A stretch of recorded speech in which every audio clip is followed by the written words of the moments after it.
Assalamualaikum warahmatullahi wabarakatuh. Salam guru penggerak. Pada kesempatan kali ini saya Ahmad Sururi, calon guru penggerak angkatan 8 dari Kabupaten Hulu Sungai Utara, unit kerja SMA Negeri 1 Danau Panggang, akan memaparkan kesimpulan dan refleksi pemikiran Ki Hajar Dewantoro pada tugas refleksi antar materi modul 1. Saya akan merefleksi diri saya melalui 3 pertanyaan berikut. Yang pertama, apa yang saya percaya tentang murid dan pembelajaran di kelas sebelum saya mempelajari modul 1.1? Yang kedua, apa yang berubah dari pemikiran atau perilaku saya setelah mempelajari modul 1.1? Yang ketiga, apa yang dapat segera saya terapkan lebih baik agar kelas saya mencerminkan pemikiran Ki Hajar Dewantoro? Hal-hal yang saya percaya tentang murid dan pembelajaran di kelas sebelum saya mempelajari modul 1.1. Yang pertama, siswa yang baik adalah siswa yang penurut dan diam di kelas. Yang kedua, pembelajaran saya selalu terfokus pada ketercapaian materi dan pencapaian KKM. Yang ketiga, kurang memahami karakter siswa secara individu. Yang keempat, siswa selalu pasif dan motivasi belajar rendah. Bahkan ketika disuruh bertanya, tidak ada satupun siswa yang bertanya. Berikutnya, suasana kelasnya selalu tertib, tenang, dan menyenangkan bagi guru. Berikut ini adalah contoh kegiatan belajar yang biasa saya lakukan di kelas sebelum saya mempelajari modul 1.1.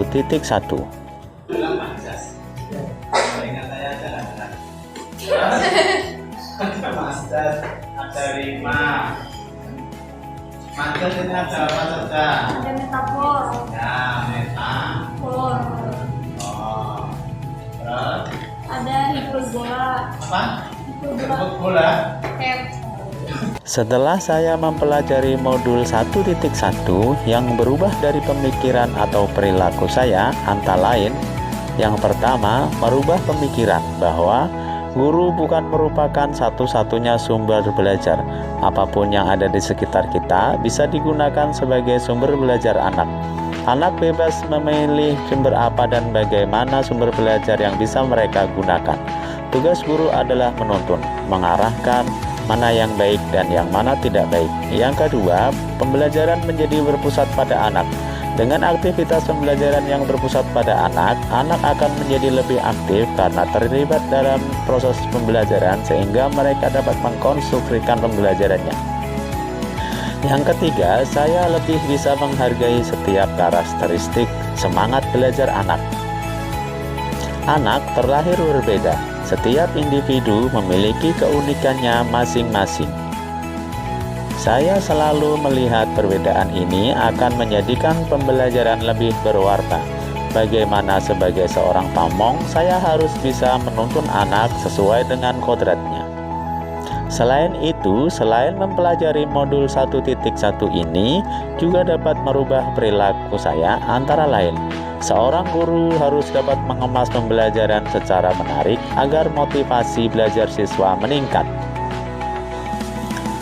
Yang kedua, dalam pembelajaran, guru seharusnya dapat memerdekakan siswa, memberikan kebebasan kepada anak untuk menyelesaikan setiap tugas sesuai dengan minat dan bakat kreativitasnya masing-masing.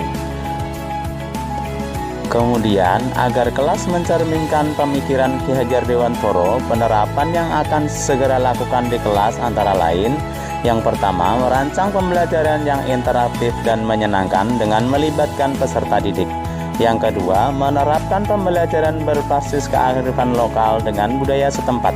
Hal ini penting untuk kita terapkan pada anak-anak saat ini. Mengingat perkembangan iptek, banyak sekali anak-anak yang hilang nilai-nilai budayanya.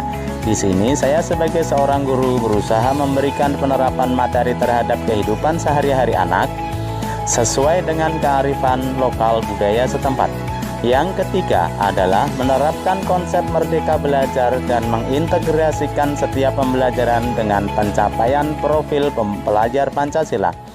Konsep merdeka belajar mengajarkan kita bagaimana seorang pendidik dapat memberikan kebebasan kepada anak untuk dapat bereksplorasi atas pengetahuannya agar mampu menghasilkan ide-ide kreatif dan inovatif dari mereka. Yang keempat, pembelajaran yang mengutamakan aspek budi pekerti. Pembiasaan-pembiasaan baik akan saya selalu teladankan kepada siswa tentang bagaimana mereka bersikap agar menjadi pribadi yang lebih baik.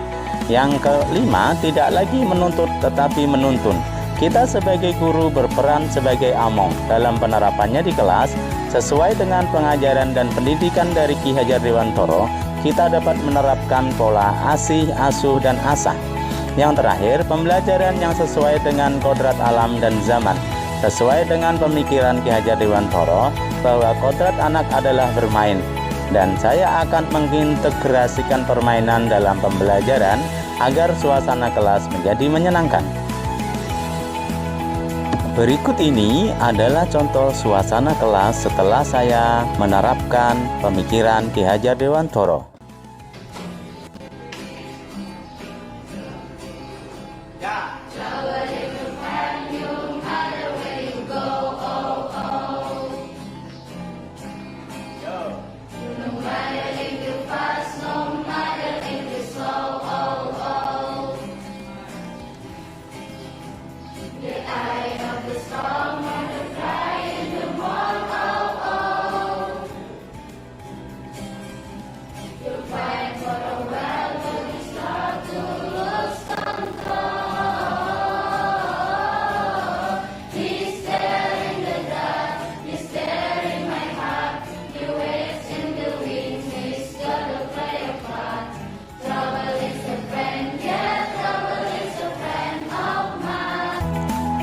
Kesimpulan yang dapat saya sampaikan yaitu dasar-dasar pemikiran dari Ki Hajar Dewantoro harus segera kita terapkan dalam proses pembelajaran di kelas ataupun di sekolah.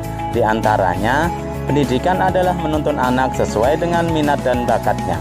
Pendidikan bukan hanya ilmu akademis saja, namun perlu penanaman budi pekerti yang baik. Kemudian, pendidikan sejatinya adalah berhamba pada sang anak. Demikian pemaparan dari saya tentang kesimpulan dan refleksi pemikiran Ki Hajar Dewantoro. Terima kasih. Salam guru penggerak.